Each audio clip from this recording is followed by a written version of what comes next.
देखो भाई, सवाल है हमारा, दो धन संख्याएं ज्ञात कीजिए। हमें दो धन संख्या ज्ञात करना है जिनका योग जो है वो तो हमारा 24 है, और जिनका गुणनफल क्या है, उच्चतम दिखाना है हमें। उनका गुणनफल हाई उच्चतम दिखाना है, मैक्सिमम। चलिए हल करते हैं। माना दो धनात्मक संख्याएं, दो धनात्मक जो संख्याएं हैं वो कौन कौन सी हैं, x तथा y हैं, और इनका योग कितना है, इनका योग 24 है। x प्लस वाई बराबर हो गया 24। सुन लो इधर, इतनी बातें करते इनको कोई जवाब नहीं। जिनका योग है 24, तो x का मान क्या आएगा बताइयो, ये y का निकाल लो यहां से। हाँ, 24 माइनस x, समीकरण हुई है। जिनका गुणनफल उच्चतम है, तो इनका गुणनफल क्या दिखाना है आपको, मैक्सिमम। तो माना गुणनफल, गुणनफल m कहते रहे, मल्टीप्लिकेशन, तो इनका गुणनफल मतलब x y, ये उच्चतम दिखाना है आपको। अब m सवाल एक ही वेरिएबल में हल होगा, या तो हम x में हल करें या फिर हम इसे y में हल करें। तो हम क्या करें, y का मान इसमें रख दो उठा के, ये समीकरण 2 मान लो। तो y का मान 1 से 2 में रखने पर, तो m की जो वैल्यू आई वो कितनी आई, x, और y की जगह रख दो 24 माइनस x। तो m की वैल्यू आई, अंदर गुणा कर दो 24x माइनस एक्स स्क्वायर। अब x के सापेक्ष इसका अवकलन, सापेक्ष अवकलन, तो डी डी एक्स अवकलन करेंगे हम m का, और 24 बाहर, डी डी एक्स अवकलन होगा हमारा x का, और डी डी एक्स होगा यहाँ पे एक्स स्क्वायर का। m का जो अवकलन होता है वो होता है dm बटे dx। x का अवकलन 1 यानी कि 24, और x स्क्वायर का अवकलन 2x। उच्चिष्ट और निम्निष्ट के लिए क्या होता है भाई साहब, हाँ 0 होता है, बिल्कुल ठीक। उच्चिष्ट तथा निम्निष्ट के लिए, निम्निष्ट के लिए dm बटे dx, dm बटे dx बराबर 0। 24 माइनस के 2x बराबर आएगा 0। अब यहाँ देखो 24 इधर ले जाओ, तो माइनस का 2x बराबर क्या आ जाएगा, माइनस 24। माइनस से माइनस कैंसिल, और 2 से काटोगे तो 12 बार कट जाएगा, 2 एकम 2, 2 दूनी 4, 12 बार कट गया। अब x बराबर 12 है, तो समीकरण 1 का हम दोबारा करेंगे अवकलन, समीकरण 1 का दोबारा से अवकलन करेंगे, अवकलन इसका 1 का, हाँ अभी लो, अभी लिखो,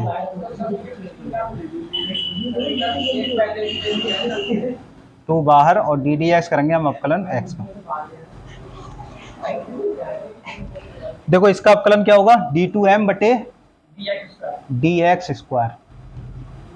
इसका हो गया 24 का 0, और यहाँ x का 1 हो गया, तो माइनस का 2 आया सिर्फ, तो d2m बटे dx स्क्वायर की वैल्यू आई माइनस के 2।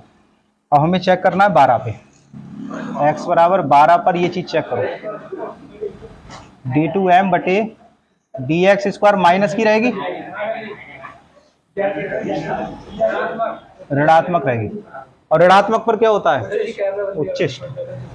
ऋणात्मक पे क्या होता है, उच्चिष्ट। तो x बराबर 12 पर जो गुणनफल है, गुणनफल क्या है, उच्चतम है, उच्चतम है। अब उच्चतम है ये तो हो गया, अब वो संख्या ज्ञात करा रहा है, तो एक संख्या हो गई आपकी, x का मान हो गई 12, दूसरी संख्या हम यहां से निकाल ले रहे हैं। तो दूसरी संख्या कैसे निकालोगे, y बराबर आ जाएगी 24 माइनस एक्स, तो y बराबर 24 माइनस 12, यानी y बराबर 12। तो दो संख्याएं यहाँ पे आ गई, दो संख्याएं यहां से आ गई, 12 तथा 12। सही है उत्तर, चलो उतारो।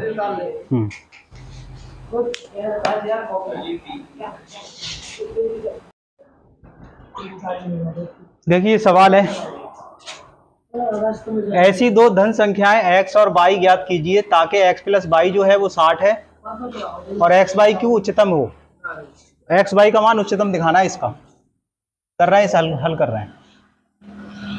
x प्लस वाई क्या दिया है हमें,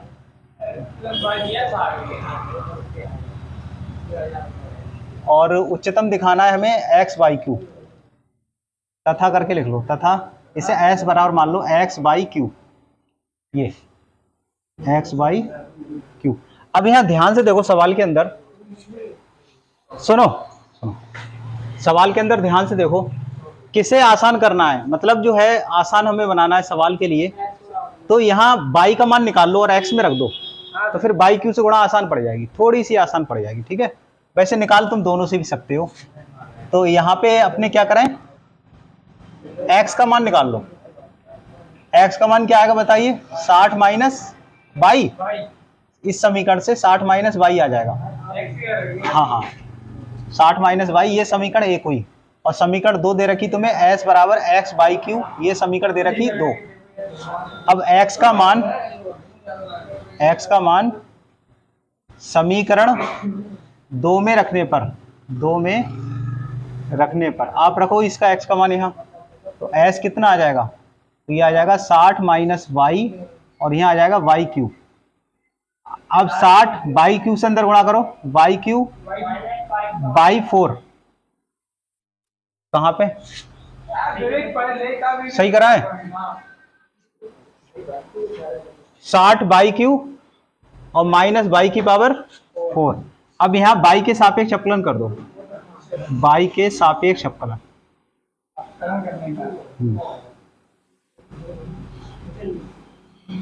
तो D D X D D Y करेंगे आप एस का 60 बाहर, और डी डी वाई करेंगे आप बाई क्यू का, और डी डी वाई करेंगे आप यहाँ पे बाई की पावर 4 का।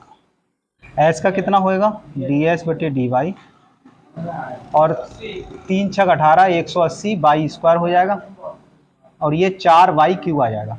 सही। अब यहाँ पे क्या लिखेंगे, उच्चिष्ट और निम्निष्ट के लिए, उच्चिष्ट तथा निम्निष्ट के लिए डी एस बटे डी वाई की जो वैल्यू होएगी वो होएगी 0। तो इसे 0 दिखा दें आप, 180 बाई स्क्वायर और 4 बाई क्यू बराबर 0। कुछ कॉमन है, देखो 4 कॉमन है यहाँ से और बाई स्क्वायर भी कॉमन है, तो क्या आएगा, 4 चौक 16, 2 बचे 20, 4 पंजे 20, और बाई स्क्वायर तो हाँ 45 बचा, और 4 बाहर आया तो बाई बचा केवल। हाँ तो 4 बाई स्क्वायर तो 0 में चला गया, तो इसका मतलब है ऐसे करके देखो, 4 बाई स्क्वायर बराबर 0, तो बाई स्क्वायर बराबर 0 या फिर बाई बराबर 0 जो होगा नहीं, तो क्या 0 दिखाएंगे, 45, 45 माइनस बाई 0 दिखाएंगे, तो 45 बराबर बाई या फिर बाई बराबर 45। सही है, 4 से 4 चौक 16, 4 सही है। अब ऐसा करें, इसका दोबारा अवकलन करेंगे 1 का, तो समीकरण 1 का दोबारा अवकलन करने पर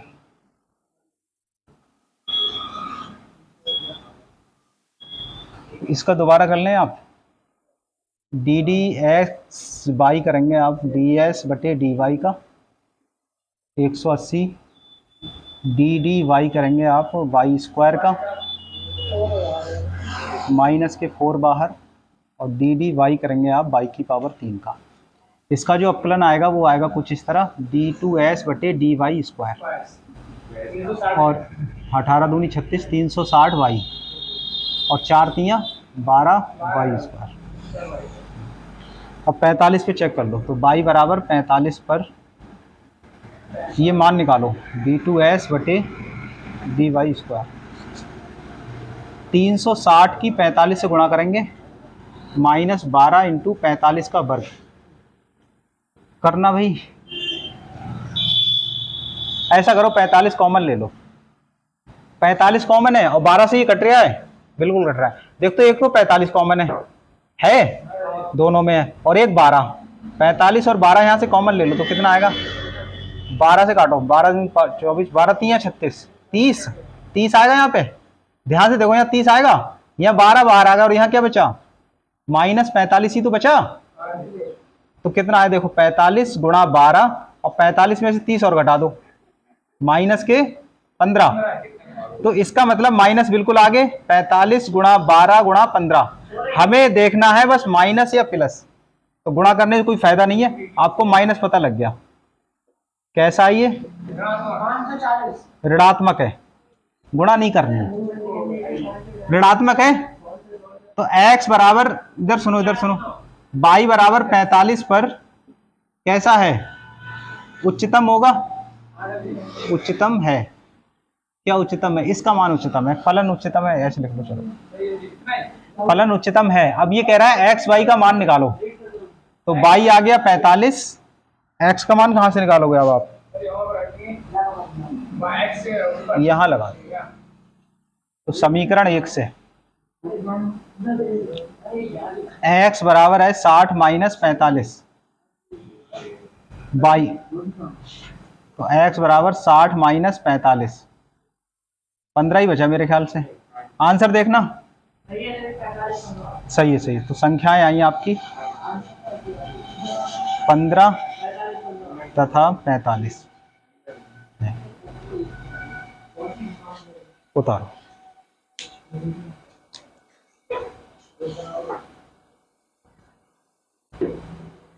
एक्सीडेंट हो गया, अच्छा, खत्म कर दी।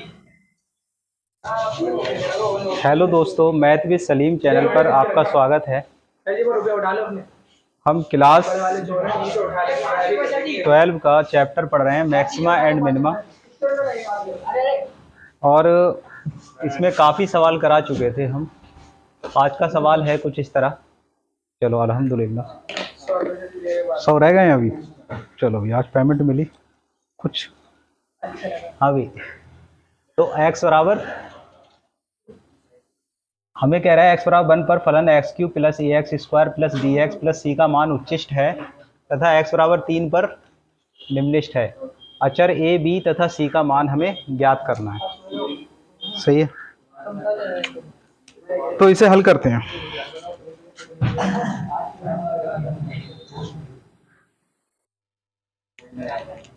हल कर रहे हैं, देखो हमें जो फलन दे रखा है वो ये दे रखा है, सही है। तो इसे हम क्या मान लें, बाई मान लें इसे आप। तो माना बाई बराबर x³ प्लस का ax² प्लस का bx प्लस का c। अब हमें क्या दिखाना है बताइए, उच्चिष्ट दिखाना है। क्या दिखाना है, उच्चिष्ट। शांत हो जरा, x के सापेक्ष इसका अवकलन करें पहले, x के सापेक्ष अवकलन करिए, अवकलन। y का अवकलन क्या होगा, dy/dx, और ddx करेंगे हम x³ का, a बाहर ddx कर ले रहे हैं अवकलन x² का, b बाहर ddx कर ले रहे हैं x का, और ddx कर रहे हैं हम c का। तो यहाँ ध्यान दें, x³ का कितना होगा 3x², और x² का 2ax हो जाएगा, और bx का bx हो जाएगा, और c का 0 हो जाएगा, वो लिखूंगा। हाँ, x का 1 हो गया, b होगा, खाली b हो गया, सही है। अब ध्यान से देखें भाई साहब, x बराबर जो 1 है, इस पर क्या कह रहा है, ध्यान दो, उच्चिष्ट है। x बराबर 1 पर उच्चिष्ट है, और यहाँ पे क्या कह रहा है, x बराबर जो 3 है उस पर निम्निष्ट है। अब एक बात मुझे बताइए, उच्चिष्ट हो या निम्निष्ट हो, dy/dx तो 0 होता है, चाहे भले ही फलन उच्चिष्ट है या फिर निम्निष्ट है, लेकिन dy/dx का मान फाइनली क्या होता है, 0। तो यही सी चीज को हम ध्यान में रखेंगे और इस सवाल को हल करेंगे। सवाल कह रहा है कि x बराबर 1 पर फलन जो है, फलन उच्चिष्ट है, उच्चिष्ट है। तो होने दो उच्चिष्ट, क्या दिक्कत है भाई, dy/dx की वैल्यू तो 0 ही होगी। तो यहाँ पे लगा दो, किस पे, 1 पे, ये चीज 1 पे है, ये जो मान निकाल रहा हूं ना ऐसे करके, x बराबर 1 पर है, इसकी वैल्यू 0, तो इस पे 1 लगा दो, तो क्या हो जाएगा 3, 1 का स्क्वायर 1 ही रहेगा, और 1 रखोगे तो 2a रहेगा केवल, और प्लस का b = 0। अब यहाँ से आप चाहें तो b का मान निकाल सकते हैं। चलो b का मान निकाल लो, कितना आएगा, 3 इधर जाके माइनस के 3 हो जाएंगे और 2 इधर आके ये भी माइनस हो जाएंगे। इसे समीकरण 1 कह दे रहे हैं। बताइए किसी को कोई समझ में ना आया हो ये चीज़, सबके समझ में आई? अच्छा, अब सवाल में ये कह रहा है कि x बराबर 3 पर निम्नलिखित है, तो ये बात भी कह दो, x बराबर 3 पर फलन कैसा है, फलन निम्नलिखित है। अगर निम्नलिखित है तब भी dy बटे डी एक्स की जो वैल्यू आएगी x का 3 पर वो भी 0 आएगी, आएगी नहीं 0? अरे उच्चिष्ट के लिए भी तो 0 होता है और निम्नलिखित के लिए भी 0 होता है। अब 3 लगा दो इसमें, लगाओ इसमें 3, x की जगह 3 लगाओ, 3 3 9 और 3 बाहर है तो हो गया 27, 3 दूनी 6, ए आ गया 6, 3 दूनी 6 प्लस का b बराबर 0। समीकरण कौन सी हो गई है, 2। 1 और 2 को हल करके हमने a का और b का मान निकालना है।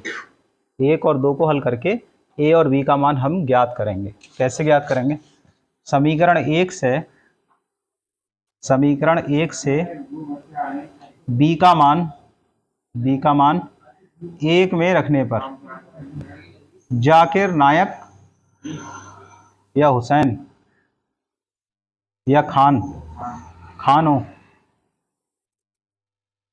इसलिए सुकून से बैठो, हाँ साहब, b का मान यहाँ लगा दो। तो माइनस का क्या आ जाएगा, देखो माइनस का 3 माइनस का 2 है बराबर 0। अब देखो 27 में से ये 3 घटा दो, कितने बचे, 24 बचे, तो यहाँ 24 आ गया और 6 में से 2 घटा दो प्लस का 4 बराबर क्या आया, 0। ठीक है, 6 में से 2 घटा 4 है, 27 में से 3 घटे 24 इधर ले आओ तो 4a की वैल्यू कितनी आ जाएगी, माइनस का 24। तो a की वैल्यू आई 4 छंग 24, माइनस का 6 आया a। अगर a माइनस 6 आया तो b कितना होगा, समीकरण 1 से निकाल लो, समीकरण 1 से। समीकरण 1 क्या है, b बराबर है माइनस का 3 माइनस का 2। अच्छा यहाँ पे a की जगह माइनस 6 लगा दो, तो 6 दूनी तो प्लस के 12 हो गए, तो b का मान 12 में से 3 घटा दो भाई साहब, 9 बचा। तो यहाँ आपका a जो आया वो माइनस का 6 आया और b जो आया वो 9 आया। अब मुझे एक बात बताओ, क्या आप c निकाल सकते हो, क्या आप इस सवाल में c का मान निकाल सकते हैं? नहीं निकाल सकते, क्योंकि c का मान तो पहले ही अपलन में 0 हो गया। तो किसी उच्चिष्ट या निम्निष्ट के लिए आप c का मान नहीं निकाल सकते। ठीक है, निकाल सकते हैं, नहीं निकाल सकते। ठीक है, तो यहाँ पे लिख दें, यहाँ c का मान ज्ञात नहीं किया जा सकता, किया जा सकता है। यही हमारा आंसर है। ये वाला जल्दी बहुत